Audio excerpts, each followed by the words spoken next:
أعوذ بالله من الشيطان الرجيم بسم الله الرحمن الرحيم الحمد لله رب العالمين الصلاة والسلام على سيدنا ونبينا وطبيب قلوبنا وشفيع ذنوبنا أبي الزهراء محمد المصطفى وعلى أهل بيته الطيبين الطاهرين المعصومين لا سيما إمامنا المنتظر والحجة الثاني عشر روحي وأرواح العالمين لتراب مقدمه الفداء أما بعد فقد قال الله تبارك وتعالى في كلامه المجيد وفرقانه الحميد بسم الله الرحمن الرحيم بقية الله خير لكم إن كنتم مؤمنين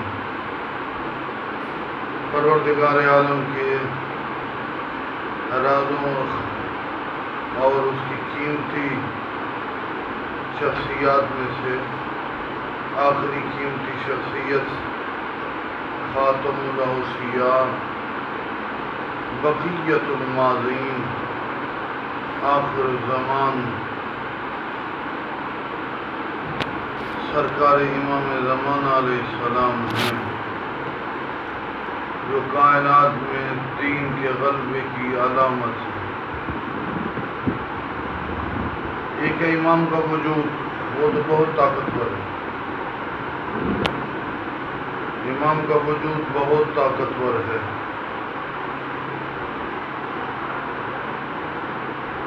لیکن امام کے غائب ہونے کی وجہ ہم لوگ ہیں، ہم نے وفا نہیں کی۔ اسی لیے امام کے بارے میں ایک لفظ کہا جاتا ہے السلام علیکہ یا امام الفریج، میرا یک و تنہا امام، اور ایک لفظ بئر معطلہ قرآن میں استعمال ہوتا ہے۔ امام مضطر بھی ہیں، ایسے دکھی کے جن کے سینے میں 1400 سال کے دکھ ہیں۔ اگر امام کی طرف توجہ ہو تو ظاہری اور باطنی طور پر امام کی طاقت، پاور، قوت بہت بلند اور عظیم ہے۔ امام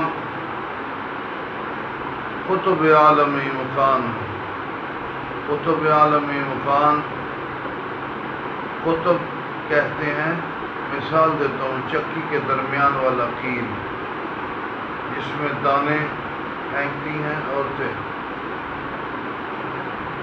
اور چکی جب چلتی ہے تو جو اس مرکز اور چکی کے سینٹر سے دور ہوتا ہے وہ دانہ پستا ہے، جو اس کے قریب ہوتا ہے۔ چکی چلنے کے باوجود کتنی زور سے چکی چل رہی ہو، وہ اس دانے کو نقصان نہیں ہوتا، کیونکہ وہ قطب کے قریب ہوتا ہے، بالکل سینٹر۔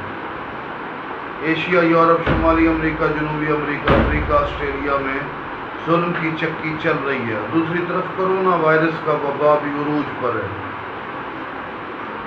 کرونا کی مصیبت ہو یا ظالم کے ظلم سے بچنا ہو، میرے عزیزو، فقط آن ڈیوٹی امام، آن ڈیوٹی توحید کی طرف سے، پروردگار کی طرف سے ہادی، جو اللہ کی کائنات میں اس کی مقدس حجت ہے، اس کو یاد کرنا، اس کو متمسک رہنا، اور مولا کی دعا کے علاوہ چارہ نہیں۔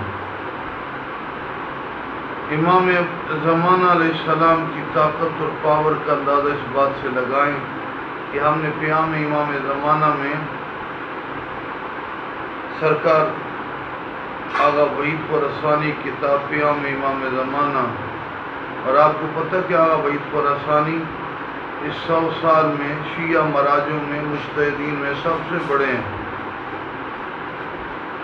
آغا شیخ طوسی علیہ رحمہ کا فتویٰ 100 سال تک چلا، اسی لیے انہیں شیخ الطائفہ کہا جاتا۔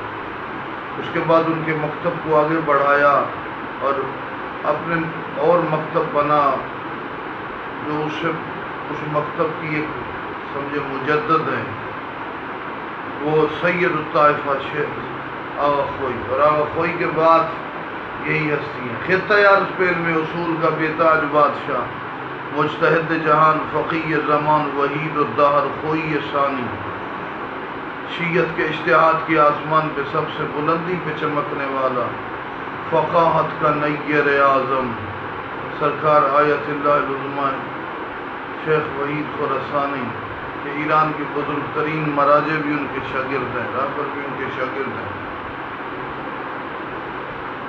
آغا وحید خراسانی نے پیام امام زمانہ میں امام زمانہ کے متعلق ایک خوبصورت جملہ لکھا کہ دنیا میں جتنی بھی مخلوقات ہیں ان پر حوادث زمان اور سورج اور چاند کی شعاؤں کے اثرات آتے ہیں۔ ان الشمس والقمر یبلیان کل جدید ویقربان کل بعید ویاتیان بکل موعود۔ سورج اور چاند سے ایسی شعائیں نکلتی ہیں جو ہر نئی چیز کو پرانا بنا دیتی ہیں۔ یہ دیکھیں نا دیواریں، یہاں تک کہ عمارت پتھر بھی، کوئی عمارت بنی ہوتی ہے تو کچھ سالوں کے بعد اس کی دیواریں شکلیں تبدیل ہو جاتی ہیں۔ انسان بوڑھا ہو جاتا ہے، پہلے جوان ہوتا ہے، تو ان شعاؤں کے اثر سے ہر چیز میں کمزوری، کمی، ضعف آتا ہے۔ وَيُقَرِّبَانِ بِكُلِّ بَعِيدٍ، ہر دور کی چیز کو نیچے کھینچتے ہیں۔ ان شعاؤں کا اثر آپ سمندر پہ محسوس کر سکتے ہیں۔ چاند کو رات کے وقت سورج کے سمندر کی لہریں آگے چلی جاتی ہیں، پھر پیچھے آ جاتی ہیں، شعاؤں کا اثر۔ وَيَاتِيَانِ بِكُلِّ مَوْعِدٍ، ہر چیز کو اپنے وعدے پہ لے آتی ہیں۔ یہ طاقتور ترین شعائیں جو دنیا کے کئی ارب مخلوقات کو متاثر کر کے انہیں بوسیدہ، بوڑھا، ختم اور کمزور کرتی ہیں، اور ان شعاؤں کا اثر سے کائنات کی ہر چیز بوسیدہ ہوتی ہے۔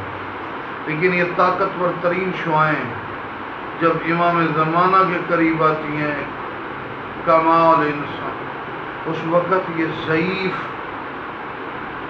اور مر جاتی ہیں، الٹا امام کا نور ان کی طاقت کو ختم کرتی ہے۔ ظاہری طور پر کتب عالم مخان اور دنیا کے دل ہادی زمان کی یہ طاقت ہے۔ میں نے عرض کیا کہ یہ اللہ کا باقی ماندہ خزانہ ہے کہ جس نے آخر میں تمام چیزوں کو بلندی اور عروج پر پہنچا۔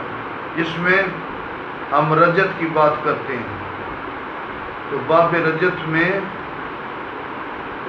اس کے متعلق علماء کا اتفاق ہے۔ رجت یعنی لوٹنا، لغوی لحاظ سے، اصطلاحی لحاظ سے ہمارے وہ ائمہ جن کو کام زیادہ نہیں کرنے دی گئی، انہوں نے تو کوشش بہت زیادہ کی، خلوص، اخلاص، عظمت، بلندی، اور سوال ہی نہیں ہم کر سکتے انہوں نے عصمت کے بادشاہوں نے کتنا بڑا کام کیا۔ لیکن لوگوں نے، بدبختوں نے، جاہلوں نے، منافقوں نے، مجوسیوں نے، ناصبیوں نے، خارجیوں نے کام نہیں کرنے دیا انہیں۔ جب باب رجت میں آئیں گے اس کام کو بڑھائیں گے۔ اس رجت کا دروازہ بھی امام زمانہ نے ہی کھولنا ہے، جس میں جیسا کہ وارد ہے کہ امام کی 309 سال حکومت۔ اچھا، اس بات پہ پریشان نہیں ہوں گے، آج میں اس بات کی ایک وضاحت کرنا چاہتا ہوں۔ امام کی 300 بعض روایات میں ہے یملک المہدی 19 سنین، 19 سال، بعض میں 40 سال، بعض میں 70 سال، بعض میں 309 سال۔ 309 سال حکومت، جتنی دیر اصحاب کاف غار میں سوئے، اور یہی اصحاب کاف پھر امام زمانہ کے لیے اٹھ کے امام کی فوج میں، حکومت میں شامل ہوں۔ تو اس اختلاف روایات میں پریشان نہیں ہونا۔ 309 سال آغاز قیام سے لے کر حضرت کی دنیا سے جانے تک کی مکمل مدت ہے۔ اس میں مختلف مدت میں کیپٹل تبدیل ہوں گے۔ پہلے امام کا دارالحکومت کوفہ، جس کے قریب 1000 دروازوں کی مسجد امام زمانہ بنائیں گے، جس میں 1.5 کروڑ لوگ امام مہدی علیہ السلام کے ساتھ نماز پڑھیں۔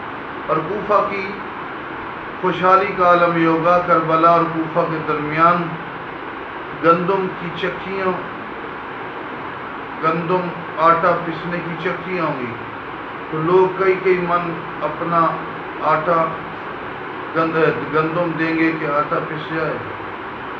جب چکی پہ دیں گے تو وہ جب آٹا بن جائے گا، پس جائے گا، تو واپس کریں گے تو کہیں گے جی پیسے کتنے ہیں؟ کہیں گے بھائی اپنا یہ آٹا اٹھا کے جاؤ، آپ کو پتہ نہیں ہے مہدی کا زمانہ ہے، امام کے دور میں نعمتوں کا عروج اور ہر چیز تقریباً مفت ہوگی۔ یہ کچھ عرصہ کوفہ میں امام کا کیپٹل، کچھ عرصہ دمشق میں، کچھ عرصہ مکہ میں، اور پھر بیت المقدس امام کا کیپٹل دارالحکومت ہوگا۔ اسی بیت المقدس سے پہلے جب شام کے علاقے سے امام موجود ہوں گے، حضرت عیسیٰ علیہ السلام آسمان سے نازل ہوں گے، چاند سا ٹکڑا، خوبصورت نورانی چہرہ، اور سر کے بالوں سے پانی کے قطرے ٹپک رہے ہوں گے۔ امام ان کے انتظار میں ہوں گے، جیسے ہی پہنچیں گے کہیں گے امام زمانہ نماز پڑھائیں، اور لازم نبی علی کے بیٹے کے پیچھے نماز پڑھے گا۔ علی اور مہدی علیہ السلام ان کی اولاد مولا علی کی، اہل سنت اہل تشیع کی روایات سے ہے کہ الازم نبی ان کے پیچھے نماز پڑھیں گے، یہ لہذا مصطفیٰ کے علاوہ تمام نبیوں سے افضل ہے۔ امام کا دارالحکومت جب بیت المقدس ہوگا، اس وقت سلطنت جہانی کے لیے امام کی فوجیں مشرق مغرب کی فتوحات کے ذریعے چلیں گی۔ ایک لشکر فتح ہند کے لیے، تو ایک لشکر فتح کابل کے لیے، ایک لشکر فتح چین کے لیے، ایک لشکر مغرب یورپ کے لیے، امام کے یہ فتوحات۔ تو امام کا لشکر بھی ایسا ایسا بڑھتا رہے گا، چونکہ جب مکہ سے سرکار آغاز کریں گے تو پہلے 313 کمانڈرز، پاکستان میں تحقیقی کمی کی وجہ سے 40-50 سال تک یہ جھوٹ بولا گیا کہ امام زمانہ آئیں گے صرف 313 مومن، جھوٹ، غلط بیانی۔ حالانکہ 313 کیبنٹ گورنر، وزراء، کور کمانڈر، جب کوفہ پہنچیں گے یہی فوج 1 لاکھ کی تعداد میں ہوگی۔ 313 پھر کوفہ میں ہزاروں کی تعداد کوفہ سے نکلیں گے، بعد میں یہ لاکھوں کی، اور جب امام مشرق مغرب کی فتوحات کے لشکر روانہ کریں گے تو امام کی فوج 2 کروڑ افراد پر مشتمل ہوگی، اور یہی باب رجت ہے جس کے دروازے کو امام زمان میں کھولنا ہے۔ مالک ذوالجلال سرکار حجت دوران کا تذکرہ کرنے، امام کی معرفت اور ہمیں ان سنگین اور مشکل حالات میں میرا اللہ امام کی مدد عطا فرما، اور امام کے ساتھ وفا اور خلوص کے ساتھ امام سے متمسک رہنے کی توفیق عطا فرما۔ والسلام علیکم ورحمۃ اللہ۔